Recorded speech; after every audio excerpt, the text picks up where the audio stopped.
Hello friends, welcome to Gardening with Creekside. I am Jenny and today I am going to be planting two containers here on my back porch. They're both kind of similar in their shape, but I'm going to plant them a little bit differently. One I am going to do with all shade-loving perennials, and then the other one I am going to use all annuals that can do both sun and shade, and I'll explain that to you in a second. But yes, so here we are on our back porch. This is where we do our chats sometimes, and I am going to obviously have these plantings on here. I do not want them to be very large. I just want to have some presence of some plants back here because it just, of course, warms things up and it ties in the whole garden together. So let me show you what we're talking about. The first trough, I'm going to call them troughs because I'm not really sure what you call them. They're little wrought iron metal stands that have cocoa liners in them. And so this first one that we're going to do does kind of sit really nicely and well into this little nook here at, that's one of our doors into like the living room area right there. So this is the one that we're going to do with all perennials. So it may look like it's already planted. It's not. I just have the plants sitting in there. And so I decided to go with all perennials on this one because, you know, why not? I do love a good shade perennial container. And I think sometimes people overthink and don't think about them enough. So that is what we are going to do that way. Right, Jackson? Yeah. Hey. He says hello. And so this container can sit here all season. It never gets direct sun. So you can see that it is mid-morning here. We get lots of bright sun, but never any direct sun on this certain container. So that is what we're going to do in this one, and I will tell you the plants here in just a second.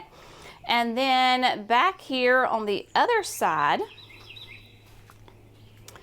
of where the rocking chairs are, we have another wrought iron container here.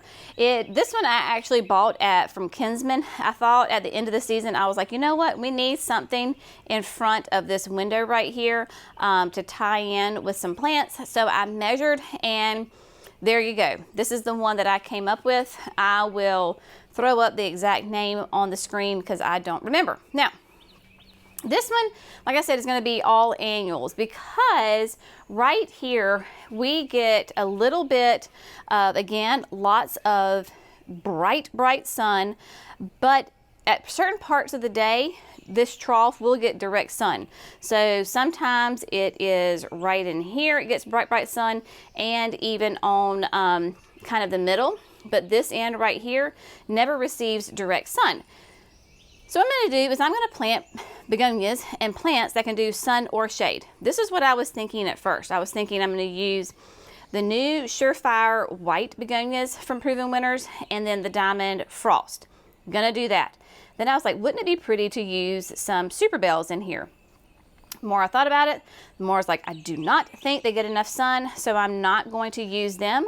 If they don't get enough sun, they just won't produce the flowers. So plan B is that I am going to use the double up begonias. This is double up white.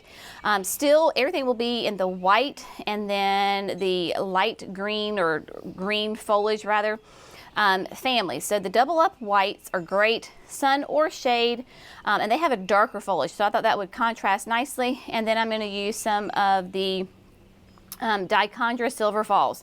Now I know if you've ever grown Dichondra Silver Falls, you're like, Jenny, it's going to really trail big time on this. And I know, so I'll be prepared to trim it if I need to. So what we're going to do first is start on the perennials. Okay, so here we are with this sweet little planter. I know probably somebody's going to ask where I got this planter from. I have had this planter for years. I got it actually from another garden center that is here in Gaston County, and years and years ago I got it, and I have used this thing so many times. If you will remember back to the nursery tour we did earlier this week, I talked about how I spray painted that three-tiered wrought iron container. Well, while I was spray painting that one, I spray painted this one. It is metal, and it has started to rust. So I just use that Rust-Oleum, I think it's espresso brown. I'll find the exact color and put it on there for you. Man, it is great because it's kind of like a 3-in-1 system, and so it protects and it covers the rust and it gives you color. And of course, the spray paint comes in other colors. The brown just works for us, and so it takes an old tattered container or whatever it may be and spruces it up and makes it look like brand new, when in fact it's not. Okay, so then what I do is I cut a new piece of cocoa liner for this one because I have absolutely no clue like how to buy a formed cocoa liner on this. So what I have done is I have multiple planters similar to this, like in that kind of situation.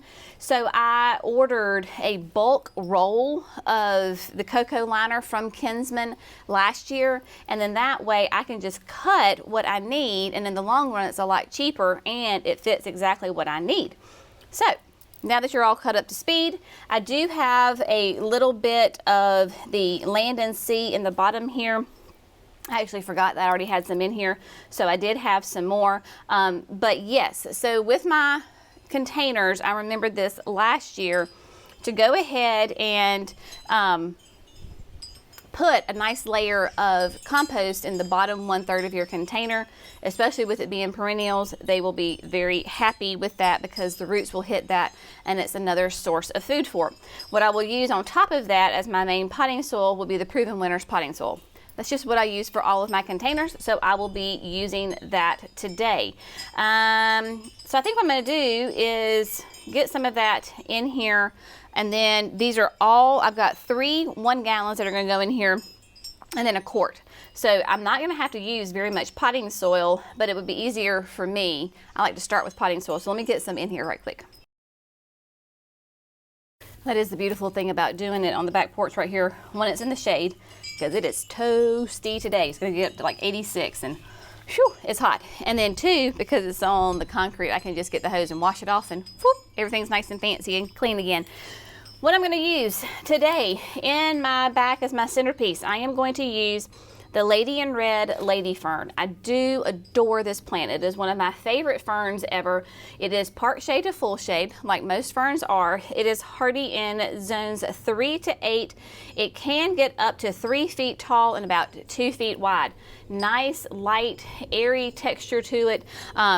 Will give me height in this container while giving me kind of a light shade of green, and then it is called a Lady in Red because it has reddish hue in its stalks. So there we go. Now, I've had multiple people ask me about breaking up root systems. I don't do it unless it's obviously root bound. This plant is not obviously root bound, therefore I am not going to break it up. I'm just going to nestle it in there. And the top of my root ball is about even with my container, so I'm just fine with that. And you can always, don't be afraid to manipulate the root ball. It's fine, just shove her in there. So that's kind of in my center in the back. Then to the right, if you're looking at it, I'm going to use another fern. This is the Proven Winners Crested Surf. It is a Japanese painted fern. It's really fun because on the tips it has little fringes. So it's a different than another, any other kind of Japanese painted fern that I have seen. Really fun. Again, it is going to be shade to part shade, hardy in zones 3 to 8, just like the painted fern, and it is going to be wider than it is tall. Again, nice different contrast of colors here, and still within that shade loving family. So I'm going to clear me out a little spot. Now the maintenance on this will be super, super easy. So here in the summertime, what I'll do is I will keep it nice and watered. That is the thing though with ferns and hostas, is that they need to be well watered and kept watered. So I will do that. And then come wintertime, once the cold temperatures hit, I will take it and I will put it somewhere where I can't see it, but that rain can get to it and it can overwinter exactly right there, and I never have to worry about it. The rain will water it. I don't have to do it because we get so much winter rain. And then the cold temperatures, these are all super, super cold hardy. Don't have to worry about my winters being too cold. It can overwinter outside. Once spring comes and everybody starts to wake up and come back, I'll bring it, clean everybody up, feed everybody, and boom, back out they go. So I'm gonna have to do here, talking about manipulating your root ball, squeeze it just a little bit, and then get them tucked down in here. So the Japanese painted fern is gonna be fun because it's gonna be low and wide and kind of spill over just a little bit there. And then when you're planting, you want to make sure that you don't have any air pockets. You want to make sure that the plants, their root systems are completely covered in soil. So go in there and pack them in. And of course with this one, because it has some little funky nooks and crannies to it, you just really want to make sure that everybody is in there nice and happy. Another way to ensure that you're not going to have any air pockets in your container is water it really, really well. Don't blast it with water, but just a nice, slow, steady drink of water. That potting soil will settle, and then if you do have holes, you can go back and you can add in potting soil. All right, hosta. You got to have a hosta in a shade container. This is June, and June is a beautiful classic. This is not a new to the market, very classic hosta, very well known. Now you can see these roots are a little bit, this is not what I would call root bound. So all I do is come in here and just, you know, coax them, let them know that it's okay to spread their wings, you know, and get out there. So there we go. June, I do love the color though. Again, we're going for lots of different contrast with our colors here. We've got the painted fern with some purple and dark green, and of course that silver. We've got the lady in red with a brighter green, red stalks. June is still a little bit of that kind of that chartreuse green, dark, what I would call blue edging on it. Just gorgeous. As always, hostas, again, very, very cold tolerant. Going to be hardy in zones 3 to 9, and then June gets wider than she does tall. So over time, we'll nice and full. And then the last one that we're going to add here a little bit for a spiller is going to be a lamian or dead nettle. And this is White Nancy. So lamian, as you can see, has a beautiful color, nice, neat texture to it, little heart-shaped leaves that will spill over and do beautiful white flowers. It is hardy in zones 3 to 8, 8 to 12 inches tall, and it will trail gosh, I don't know how much it will trail. It can trail a good bit.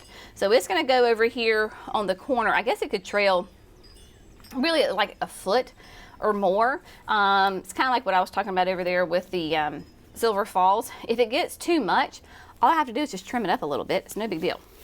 So now you can see those roots are very healthy, very vigorous.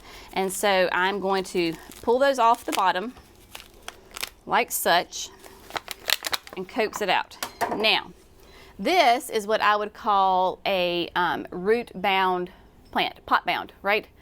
So what we do is you can do it with your fingers. I just take my clippers that are closed. If I had my hori, this would be a perfect thing. And I just come and I just kind of poke. So what we're doing is we're breaking up those roots, because what we want to do is to encourage the roots to grow out and not to continue just to wrap around the plant itself. So you can do this.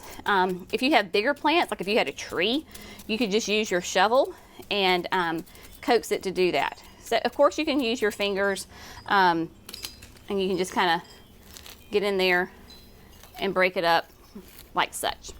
No big deal. All right, so we're gonna tuck her here on the side. Bada boom, bada bing. Look at that. Ta-da!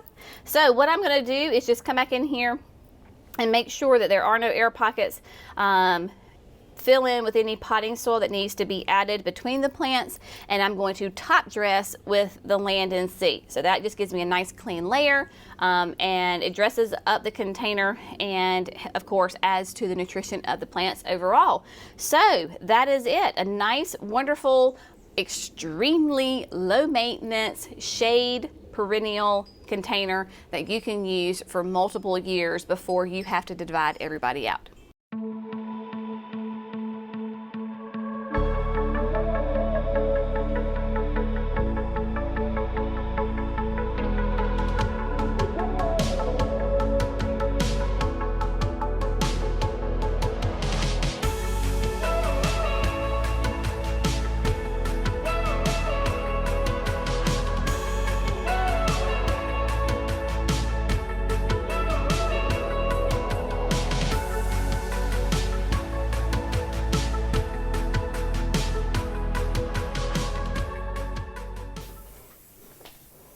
All right, one down, one to go.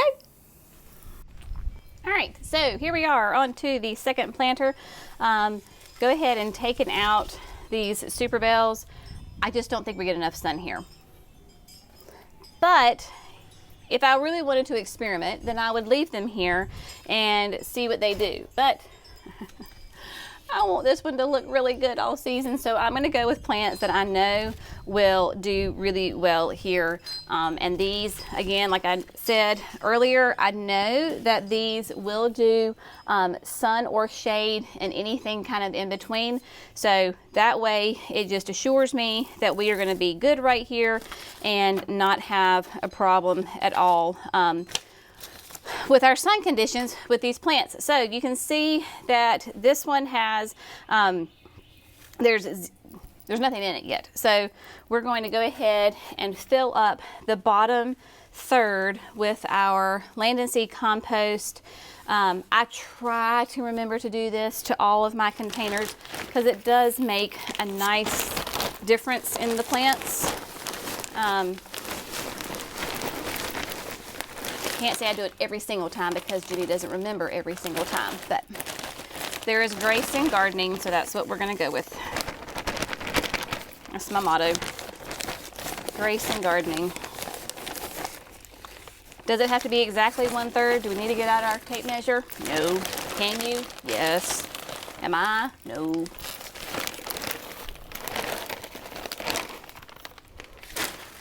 I'm that kind of person, like when I cook, I do a smidge of this and a dash of that.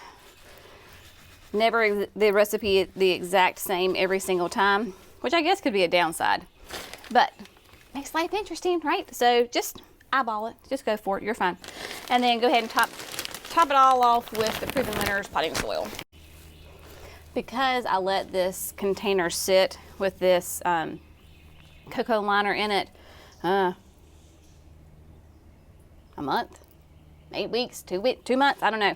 So it sat here without any soil in it. So the cocoa liner was starting to kind of fold in on itself, which is not, you know, anything against the cocoa liner. It just didn't have anything to keep its form.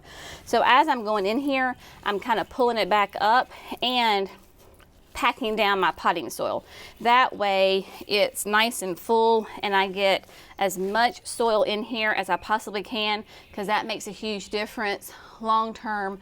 When the more soil, the more room for roots to grow, holds more water, holds more food. You want as much soil as you can have in your containers as is possible. All right, so here we go. We're going to use the new 2023. Next year it will be available and on the market. This is the Surefire White Begonia. Surefires are not new by any means. There is Surefire Red and Surefire Rose, which is a beautiful red and rose color. So now we have a white, and white is really fun. This one over here, it has one blooming. It is a pure white bloom with a sweet little yellow center. So I am going to plant both of these. I'm going to plant two, which really could be overdoing it because Surefires get nice and big. Now remember, these are annuals. Everything that's going in here is going to be an annual. I suppose if you live in a zone 10 or 11, they could be perennials for you. But yeah, these are going to be annuals. So let's see. I don't know. I'll show you a close-up. But that is that beautiful white flower with a sweet little yellow center. So again, we're going to plant these basically, essentially, as one plant. So they're going to be really close together so that probably this time next week, because these are fast growers, this time next week it'll look like one nice big plant, but it'll get nice and tall, and then we're going to have our diamond frost on the side. So that's a trick. You know, if you want to be patient and wait on it, absolutely, you totally can. Just plant one. If you want it fuller, faster, plant two. But that's a great tip, is to plant two or three or however many you need to, and just plant them really close to each other, and then that way they fill in, and it looks, once they've filled in, it will look like one giant plant. So here is our diamond frost on the side. The whole diamond series is amazing. Whether it's diamond snow, that's a really tight white, diamond frost that will become loose and airy and really kind of intermingle with the surefire white, or diamond mountain, that is great for the landscape because of its name, diamond mountain, gets really big. It is great for the landscape or really large containers. So we're going to go with all white theme here, white and green theme on this container. So we've got our back row in, 2 diamond frost, 2 surefire whites, and then we're going to come in, I think I'll plant it right to left. They're going to mirror them the same. So Dichondra Silver Falls is a beautiful accent plant, foliage only, no blooms on it. It is part of the Proven Accents line. And it is an annual. I suppose in those really warm, hot climates, it will come back. So I'm using it here, even though I know that at some point this season, I am going to have to trim it because it is a very vigorous trailer, which is what I kind of want right here. And another reason that I'm using it is because I'm going to be using it in my deck boxes. So again, tying plants in together. I have diamond snow in the ground. I will have diamond frost up here, Silver Falls in here, Silver Falls over there. So get those plants and flow them together, and it ties in the whole garden very nicely. Here in the front, we're going to use the Double Up White. Now, Double Up White, like I said, is another begonia. Don't ever underestimate begonias. They are quite wonderful plants that are very low maintenance, high performers, and just fantastic. So you can see that the Double Up White, again, pure white blooms, but the foliage on it is going to be darker. So it's going to be a really nice contrast with this bright green of the Surefire White. And these will have a naturally mounded round habit on them. They're not going to be tall and upright. They are just a mound is the best way I can describe it to you. But pretty soon this container is going to be a mass of color, and you will not see this potting soil at all.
All right, my friends, so I've got both of the planters all completely done. They are planted and nice and snuggled in and well watered, and I got the porch all cleaned. So now we just sit back and wait. What is the maintenance on these guys? Pretty simple. So what I will do with this one is, because it is all annuals and I do have some flowering annuals in there, I will use my water-soluble fertilizer on them to get lots of nice, gorgeous blooms all season long. It will not be long before these are all filled in nice and full and gorgeous. See if I can show you the Surefire White bloom. Look at that. Isn't that sweet? I love that. So very kind of a stately, classy, I don't know, classic colors, right? Lots of green and white in this one. We're going to do well with that. And then, of course, Jackson has been watching me. And I actually took my shoes off. Feels good to walk on a wet floor. And we have the perennial shade one. Now this is truly a shade container. It does not get any direct sunlight. It only gets bright light, and everything in here is a perennial. So we have the Lamian that will eventually give me some beautiful little white flowers. I've got June hosta with its beautiful colors. I love this hosta. And then for my height, we've got the Lady in Red. Of course, she will fill out. We just planted these as liners this year, so she will fill out, no worries on that. And then the Crested Surf Japanese Painted Fern from Proven Winners with its beautiful foliage. And then let's see if I can show you. You see how the little tips on those guys? That's what's so fun and unique about this painted fern. Just like that, I have got my 2 containers from my back porch all done. Just water them. Water soluble fertilize on the annuals. On my perennial, I'm not really going to do anything. If I want to, I could add some plant tone in there, but I did use the Proven Winners that has that slow release fertilizer in there. That'll be enough for them. You do not need to use a water soluble fertilizer on those perennials. Just a nice slow fertilizer, the compost, plant tone, that's all they need, and they will be perfectly fine. All right, we're all done for here today. As always, thanks so much for gardening with Creekside. I hope y'all have learned something, been inspired to get out there to create some containers no matter where they are or what your sun conditions are. Y'all have a great day, and we'll see you in the next video. Bye, friends.